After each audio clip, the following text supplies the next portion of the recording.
অনেকদিন হোটেলে যাইনি, আজকে চাইনিজ কিছু রান্না করবে? হ্যাঁ, তাহলে এক কাজ করি, চিংড়ি মাছ আর ডিম আছে, তাহলে এগ প্রন রাইস করে ফেলি। হ্যাঁ, করো তাহলে। ঠিক আছে, আর তুমি এক প্যাকেট চিলি চিকেন কিনে নিয়ে চলে আসবে কিন্তু। ঠিক আছে, তাই আনছি। এখানে আমি 500 গ্রাম জিরা রাইস নিয়ে নিয়েছি। দুবার তিনবার জল পাল্টে পাল্টে খুব ভালো করে ধুয়ে নেব, যাতে চালের গায়ে সাদা অংশটা চলে যায়। পরিষ্কার করে ধোয়া হয়ে গেছে, এবার আধ ঘন্টা ভিজিয়ে রেখে দেব। এবার চালটা সেদ্ধ করার জন্য আগে থাকতেই জল গরম বসিয়ে দিয়েছিলাম। এর মধ্যে দিয়ে দেব অল্প একটু নুন আর দেব 1 চামচ সাদা তেল। জলটা খুব ভালো করে ফুটে গেছে, এবার ভিজিয়ে রাখা চালটা এই জলের মধ্যে দিয়ে দেব। আধ ঘন্টা চালটা সেদ্ধ করে নিয়েছি, এবার দেখে নেব। চালটা মোটামুটি 80% সেদ্ধ হয়ে গেছে। এবার চাল থেকে ফ্যানটা ঝেড়ে নেব। এবার অন্য একটি কড়ার মধ্যে তেল বসিয়ে দিয়েছিলাম, তেলটা গরম হয়ে গেছে। এবার দুটো ডিম এই তেলের মধ্যে ভেজে নেব।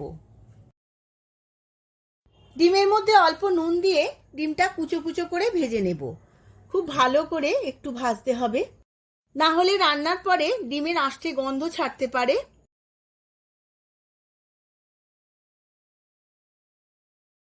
ডিমগুলো ভাজা হয়ে গেছে, এবার তেল ঝেড়ে তুলে নেব। আমি ডিম ভাজার তেলে আরো একটু তেল দিয়েছিলাম। এবার চিংড়ি মাছগুলো এই তেলের মধ্যে ভেজে নেব। এর মধ্যে দিয়ে দেব অল্প একটু নুন আর 1 চামচ গোলমরিচের গুঁড়ো।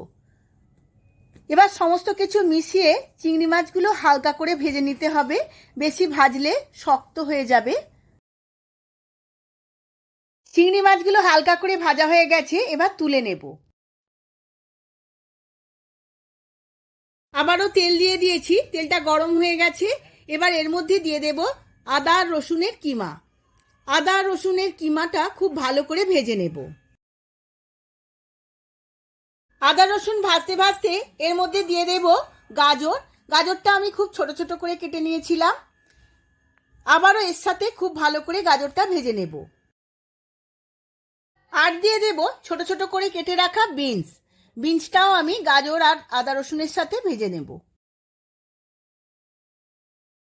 গাজর আর বিনস হালকা করে ভেজে নিয়েছি। এবার এর মধ্যে দিয়ে দেব ছোট ছোট করে কেটে রাখা পেঁয়াজ। পেঁয়াজটাও আমি এর সাথে হালকা করে ভেজে নেব। সমস্ত সবজিগুলো হালকা করে ভাজা হয়ে গেছে। এবার এর মধ্যে দিয়ে দেব সেদ্ধ করে রাখা রাইসটা।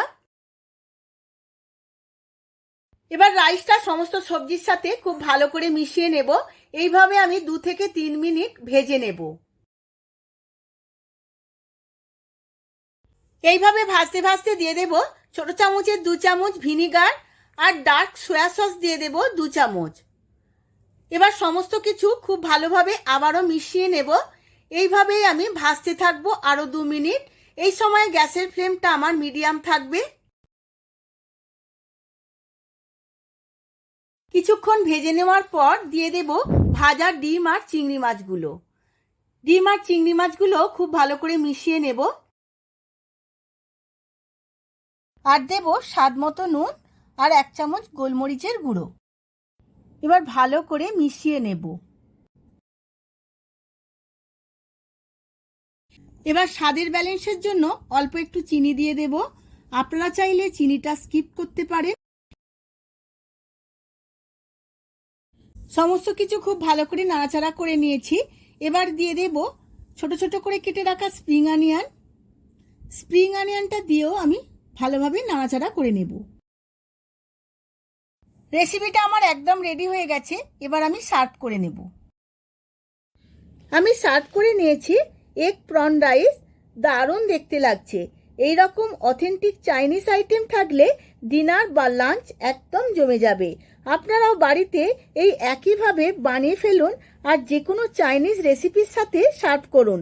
দেখবেন সবার খুবই ভালো লাগবে। ভিডিওটা যদি ভালো লেগে থাকে ভিডিওটিতে প্রচুর প্রচুর লাইক শেয়ার কমেন্ট করবেন। আজ তাহলে আসি, আবার দেখা হবে পরবর্তী ভিডিওতে।